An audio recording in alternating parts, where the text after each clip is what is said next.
Hi, and welcome back to my channel, Good Effort Meg. Today I thought I would go through the story of how I got into dumpster diving and essentially what I will call the dumpster chronicles. So I kind of want to go over the things that I have found over the years, starting this path where I just really enjoyed finding things and fixing them and either giving them away to friends, family, or keeping them myself until they finally ran their course, and then ultimately recycling them. But that'll just give you a little bit of background on why I started this YouTube channel and why I do the things that I do. It's a question I've always gotten through the years from coworkers and friends of, hey, that's so cool you found this. I could never do something like that. And I just kind of want to show you guys that yes, you can. I'm not an expert. I just enjoy doing it, and I just want to show that everybody can do this. If you want to recycle something and see if you can make something new out of it, I think that's super cool. So I just kind of wanted to tell y'all a little bit about my story. So to start out, my very first experience with getting something that was going to be thrown away, that I was like, hey, can I take it instead and try to fix it up, was actually back in high school. I had a friend, I grew up in the heyday of the Xbox and PlayStation days. And he had an Xbox 360, one of the white ones, and it had, and some of you out there may know what I'm talking about, the red rings of death. And at that age, I never really had tinkered with anything in this capacity before, but he was just gonna throw it away, so I figured, hey, why not take it apart, see what the inside looks like. If nothing else, it'll just be kind of cool to take something apart. And so I took it apart, and my dad, he hooked me up with some tools, and we just kind of did it together. And ultimately the problem with the red rings of death for this particular situation was just the fact of the heat sink was not working anymore, and the Arctic silver compound needed replacement. So really all I had to do was disassemble the Xbox 360, remove the heatsink, and clean off the CPU, reapply some Arctic silver, and then reinstall a new heatsink onto the CPU, reassemble everything. And that Xbox still works to this day. That was probably, that was over 10 years ago now. So, and I still have that thing. So that's pretty incredible. But that really is what kind of kicked off and started this whole wow, I can do this. This is a lot of fun. The next item that I got was when I was in college, and like many of us, I was a poor, broke college student who couldn't afford, a nice big TV, but I'm an avid gamer, so I wanted a nice, cool TV. But one day I was sitting in the place that I was renting and noticed my neighbor put out on the curb really nice TV. And I walked over, we spoke for a few minutes, and she explained to me that, just all of a sudden, the screen went dark and couldn't get it to turn back on, so she was gonna go buy a new TV, and this one was just gonna go to trash. So I asked her if I could have it, and she was like, yeah, fine, I don't know what you're gonna do with it, but go for it. So I took the TV, and I believe this one was an LED TV, and it was a 55-inch, which was crazy huge for me, going from I think I had a 22-inch TV or something like that I had from when I was a kid that I brought with me, and laid it on my living room floor and started taking it apart. It had, for this particular TV, it had blown capacitors on it, which I'd never seen before. I was studying electrical engineering in school, so I was familiar with what capacitors were, but this was like my first or second year of study, so not terribly familiar with like how to handle these. So I did my best. I found a replacement kit on eBay for like 10 bucks that came with all these capacitors. My father lent me an old soldering iron of his, and I started desoldering the blown capacitors and soldering on the new ones from the kit that I had just purchased. Unfortunately, that did not work. So I was super upset, but I learned a lot. I learned how to solder. I learned how to research what parts needed to be replaced. I learned how to identify what the problem was. Looking back on it, probably if I had replaced the entire board, probably would have fixed the issue.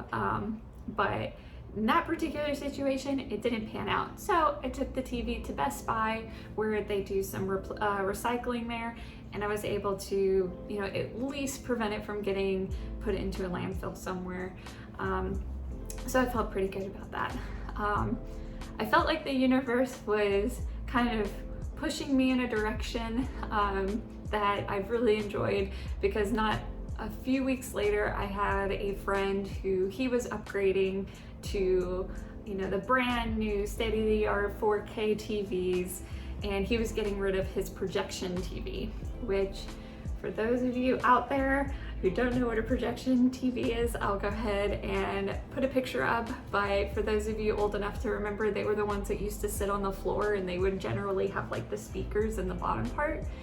And the way that these TVs worked is it literally had like a little projector in it, and there's a lamp and a color wheel, and it's a lot of mechanical parts that are essentially like piece part replacement.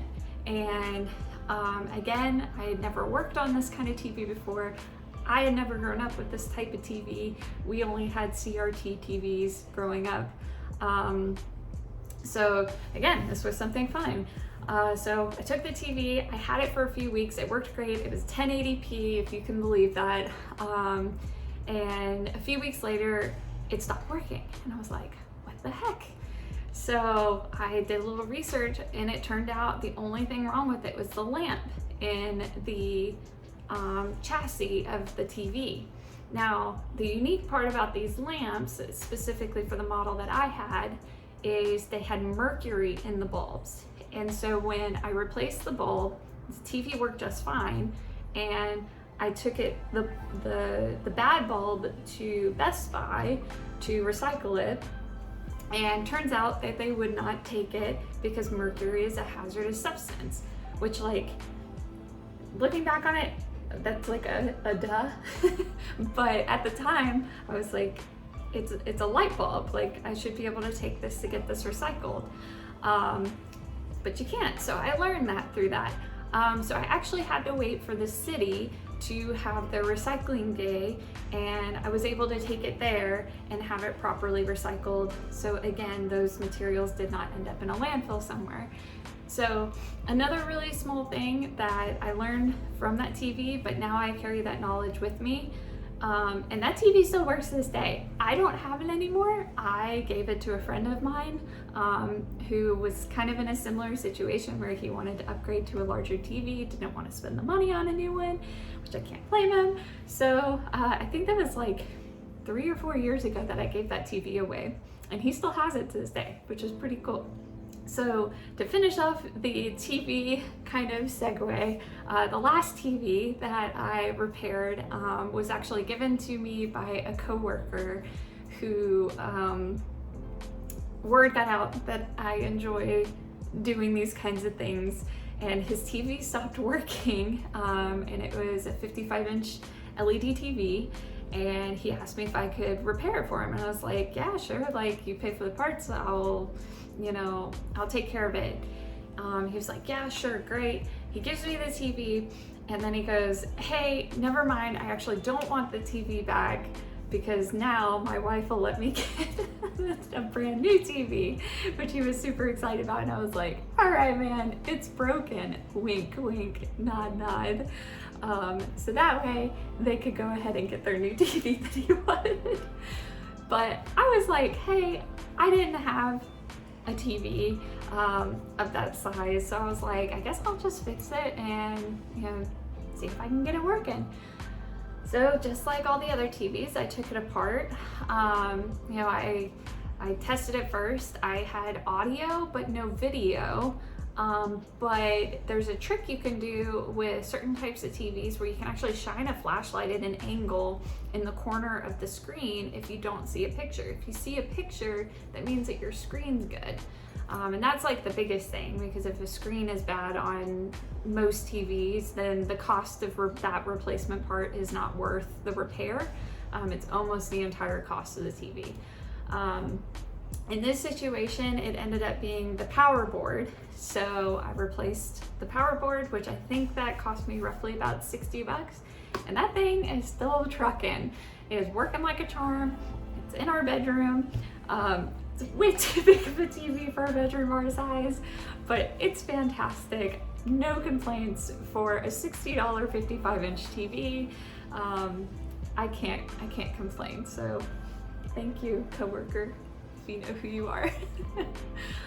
So to kind of deviate a little bit from the electronics, I've also repaired like furniture. Again, furniture is so expensive. I love IKEA. Their pressed wood furniture looks fantastic, but there's still a part of me that really loves the craftsmanship of solid wood furniture. But I don't like that price point. And so what I'll generally do is I will go to different thrift stores or to Habitat for Humanity. They have restores that I will go to. So I've gotten a couple of end tables from there.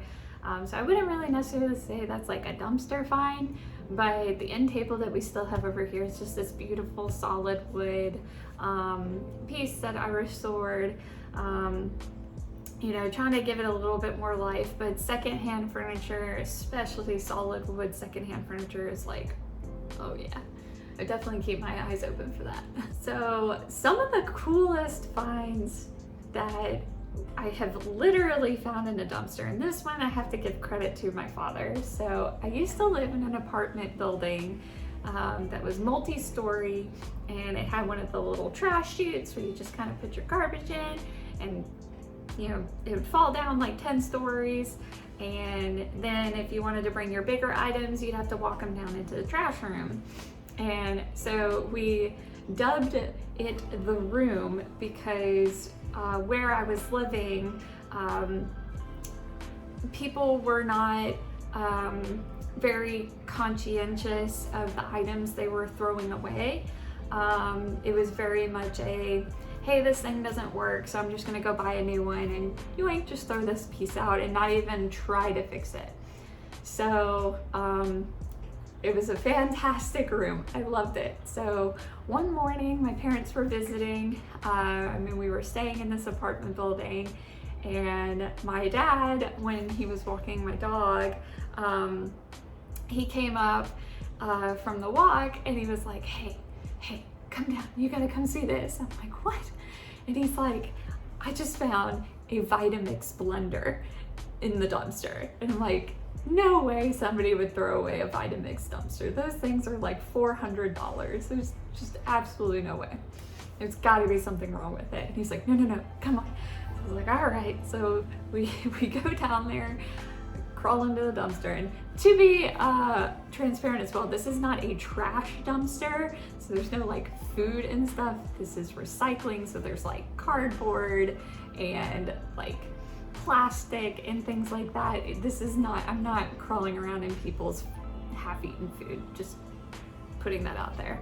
But we pull out this Vitamix blender, and it has the actual, you know, container piece and the motor.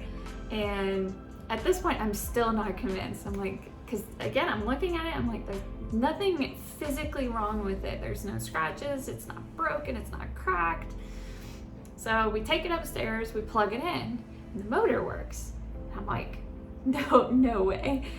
when we put the container on top and we run it, and the motor's running, but it's not spinning. So I start looking at it and I pull up a manual online and I'm looking at it. The only part that was missing for this Vitamix was a $20 gear coupler. And it's literally just the part that the teeth come in and it grabs the container bit where the blade spins. That was the only piece. I needed an Allen wrench and a part. Got a new blender. I was like, what the heck? So that was a pretty incredible find. So we then found in that same room a Dyson vacuum cleaner, like the one that you mount on the wall, and it comes with all the different bristle sets. And when we brought that upstairs, it didn't run. The only thing that was wrong with that was just the battery had been kind of worn out. And the only thing with that was it's just like a little screw. Hold on, Penny. So the only thing wrong with that was just the battery needed replacement on the vacuum cleaner. So again, that was just like a $30–40 part. I was able to order it on like a Dyson refurbished website. Sent in the new battery. Sorry. They sent us a new battery. I installed it. Worked like a charm. This thing came with the wall mount, the little attachment pieces. Works like a charm. We still have it. It's one of my favorite vacuum cleaners, but got it for free, which makes it all the sweeter. And then really the last couple of things that I can remember that I have found in the dumpster were just kind of little smaller things. I found like a really neat watch case display thing. It like rotated and lit up for people who were like watch people. That's like a thing. I have a friend that's a watch guy. So I replaced the batteries in that, gave that to him. He was super stoked about it. We found a couple like really nice handmade bowls from a local artist. Somebody just threw them out. So I grabbed those, cleaned them real well. Beautiful. There's an orange one and a purple one, which just happens to be my husband's favorite color and my favorite color. And then picture frames. Find a ton of picture frames.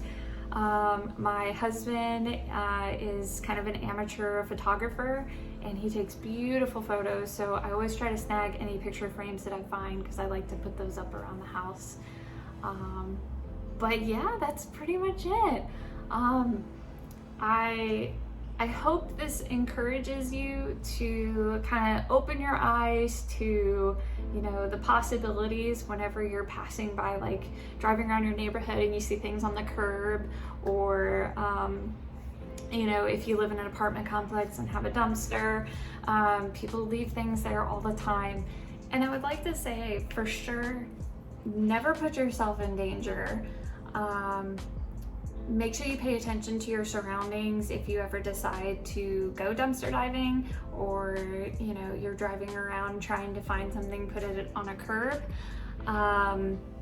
Secondly, like, make sure that you double check that there's nothing dangerous, you know, in the actual dumpster. You can generally get a good idea if it's worth grabbing just by looking at the outside. If anything's shattered, cracked, anything like that, I generally won't pick it up. Just take care of yourself. And you know, the internet is a great place. That's where I've learned how to do a lot of this stuff. You know, I mainly am doing this because just so many people over the years have kind of put me in a place that they don't think they can get to. You know, I, again, am not a professional. I'm not an expert in any of this. This is just something I find fun. There's a lot of luck. If any of you play Skyrim out there, I am the one that, the kind of player that goes around and I search every little cabinet, I search every little bucket, because I love finding things. I love finding little treasures and seeing what I can do with them later on. And honestly, it's just great learning opportunity. I am very much a hands-on learner. So fixing things and finding things like that, I get a lot of joy out of it. I get excitement out of it, and I learn a lot from it. So I hope y'all enjoyed this. I hope it was insightful and encouraging. And I hope it gets you guys excited to go out and find things and fix them. I would love if you yourself have found something and fixed it. I would love to hear about it in the comments if you don't mind. And again, please consider subscribing. I want to do more videos like this and others in the future. And definitely leave your feedback as well. And I hope everybody's having a wonderful day, and I'll see y'all later. Bye.